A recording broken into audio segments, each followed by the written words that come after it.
Combating domestic violence and childhood trauma. This is no small undertaking, but a local nonprofit is doing its part to protect kids and families and set them up for success. Let's go on the record. From WPBF 25, this is On the Record with Nathalie Pozo. Good morning and thank you so much for joining us. The impacts of domestic violence are far-reaching and long-lasting, with the state also considering it a form of child abuse.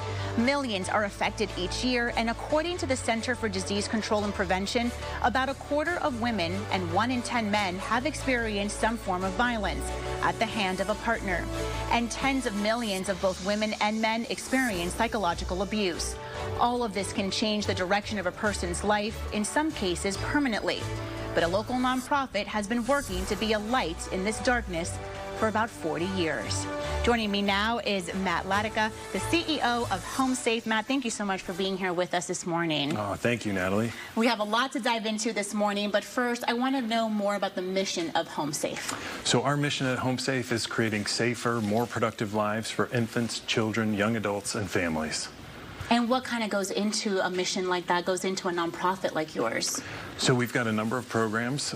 First is in the area of prevention. So HomeSafe is the entry agency for any child birth to age 5 here in Palm Beach County to enter into this system of care called the Healthy Beginnings System of Care.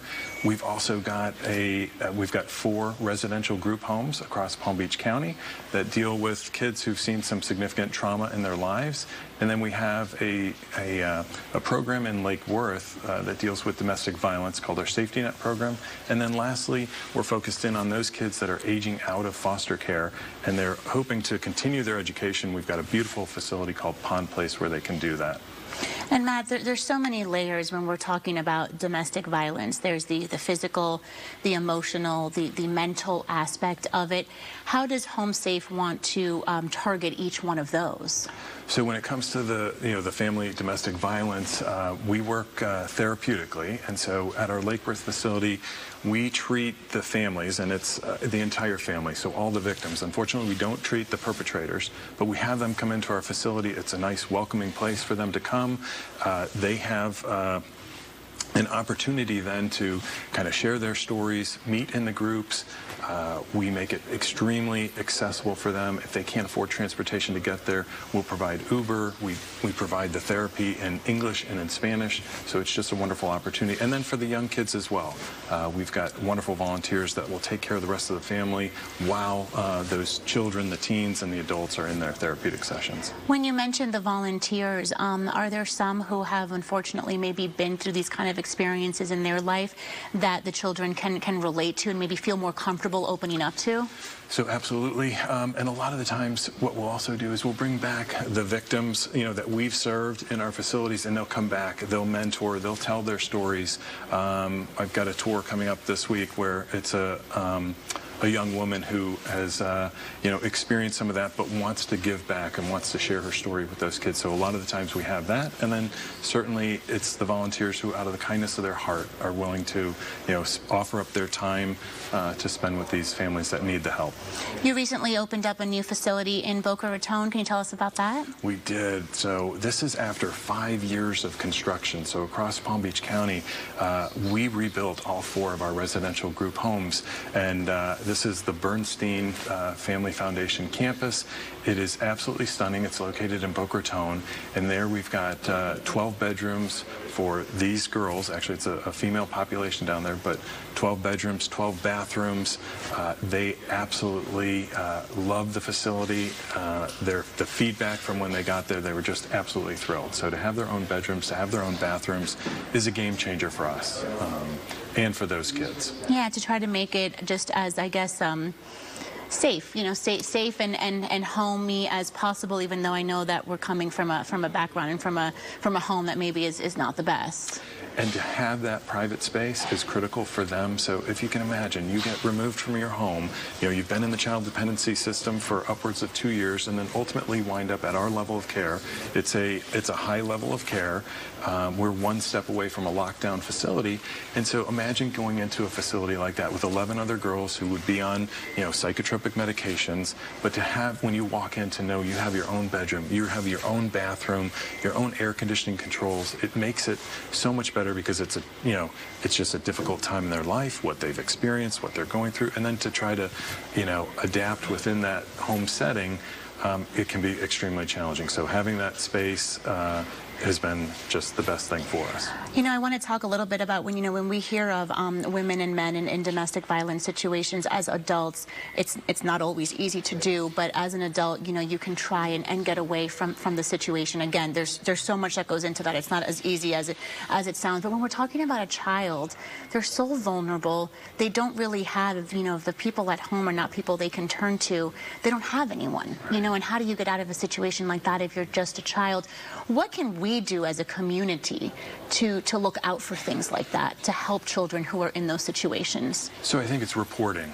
So we at HomeSafe and at agencies like ours, we're all mandated reporters. The schools, teachers, and everything, they're all mandated reporters. So the best thing that you can do is to report that to DCF, to let them know, let them do an investigation and find out if indeed that child is being abused, and if they are, we can get them into a better situation. And Matt, what about in situations of, you know, maybe you see something, but you also don't want to disrupt a child's life who maybe is not necessarily in a bad situation. You know, it's just one experience, and you don't want to be the person that calls in to say, you know, hey, this is going on, and then the child gets taken away and it really wasn't what it was, and now, you know, they have to go through this whole entire process. So what are some things we can look out for to really just be sure? So I think just continuing to monitor. So if you do witness that once, you know, just make it a point and maybe have some conversations with friends or other acquaintances that might be surrounded with that child, and maybe you can find out and gather some additional information without being too intrusive. But I guess just to continue to, you know, stay vigilant. Absolutely. All right, Matt. Well, thank you so much. Our conversation continues this morning. Still ahead, we sit down with a dedicated team helping to propel the organization forward. Great. And as a reminder, help is always available for those who need it. Our state has a 20-hour domestic abuse hotline. The number is right there on your screen. There are also national hotlines. We'll be right back. You're watching On the Record on WPBF 25. Thanks for staying with us as we continue our discussion on the work being done to combat domestic violence and childhood trauma. I'm joined now by Steve Bernstein. Steve, thanks so much for being here with us this morning. We appreciate it. Natalie, thank you for having me. We heard your name in the last segment with the CEO, with Matt, about the new campus opening up in Boca. Tell us a little bit about your foundation. Yeah, so I started the foundation 20 some odd years ago, and I had just taken my company public, so I was looking to give back, and I did a lot of research and wanted to do something that was going to help children, because I feel that if you help children today, they can grow up to be responsible adults. And I looked around, I saw that an agency that I felt had the most need was HomeSafe, and so dug in.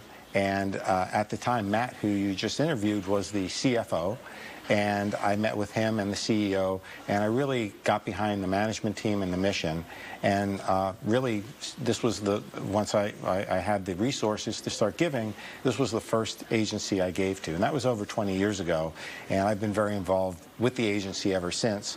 And we don't just give money. I've been on the board, and I've been working very closely with them to make difference in kids' lives. And the progress we've seen over the course of that 20 years has been amazing. Well, you said you're extremely involved, and that you are, because you even got your daughter involved. I did. So, you know, when I first visited HomeSafe 20 years ago, what really resonated with me was, as I walked into the rooms, and the kids shared rooms at the time, all of their belongings, I mean, these kids are from abused, neglected, distressed situations.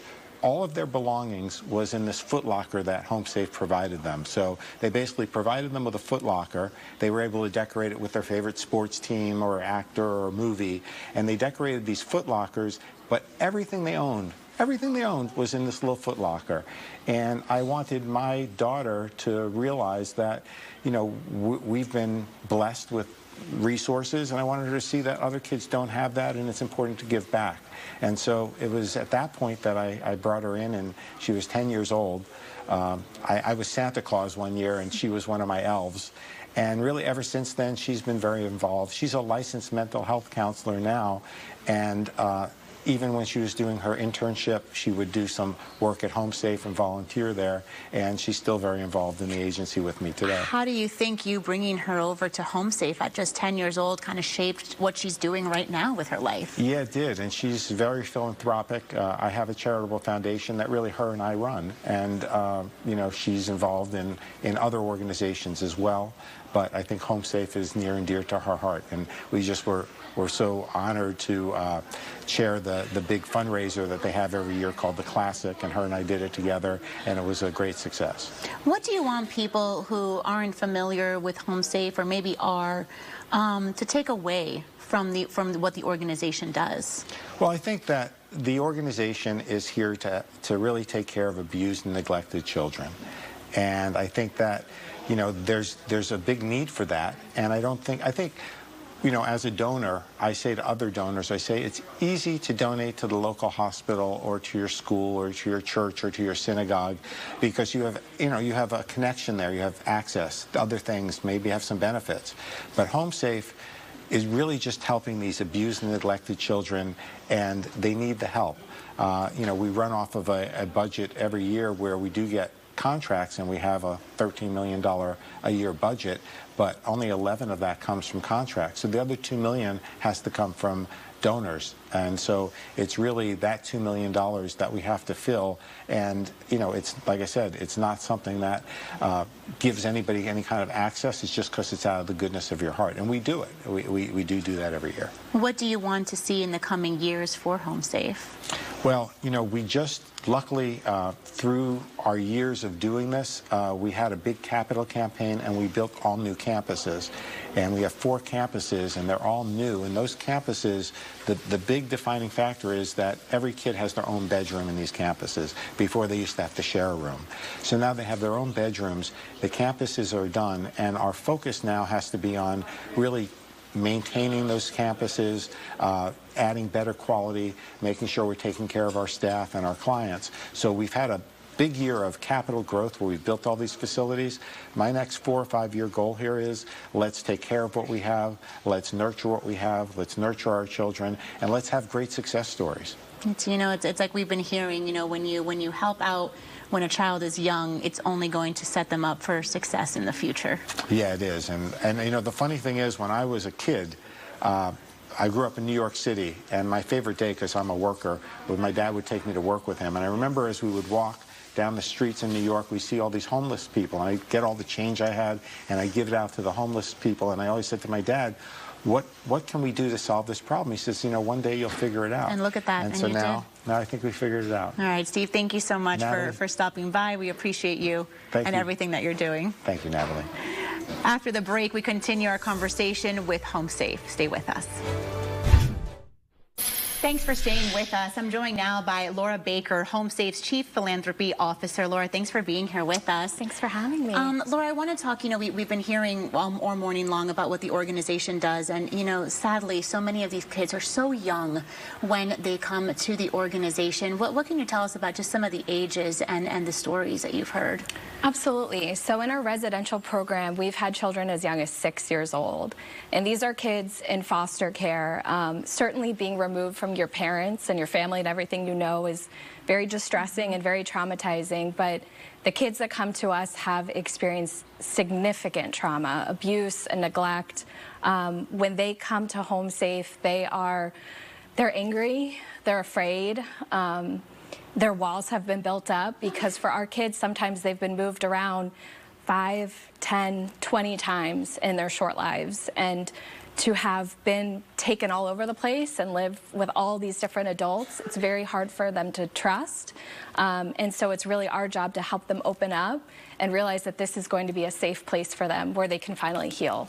What are some of the stories from HomeSafe that are just really near and dear to your heart? Oh my gosh, there's a lot. I would say the story that really brought me to HomeSafe is a boy named Jacob who lived with us. And Jacob was amazing. Unfortunately, he lost both of his parents to substance abuse just 2 or 3 weeks apart.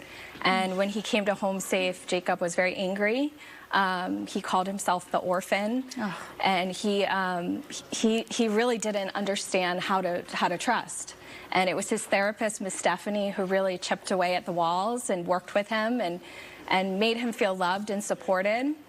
And it was Miss Stephanie who broke the news to him that he did have a father.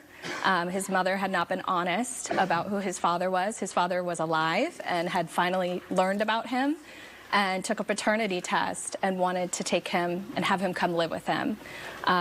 There was a lot of therapy that needed to happen to reunite them, but at the end, our staff were all sobbing on the sidewalk. I'm sure. As Jacob went and lived with his dad. And, you know, we talked to his father, who took him camping and took him to the amusement park and to his first baseball game.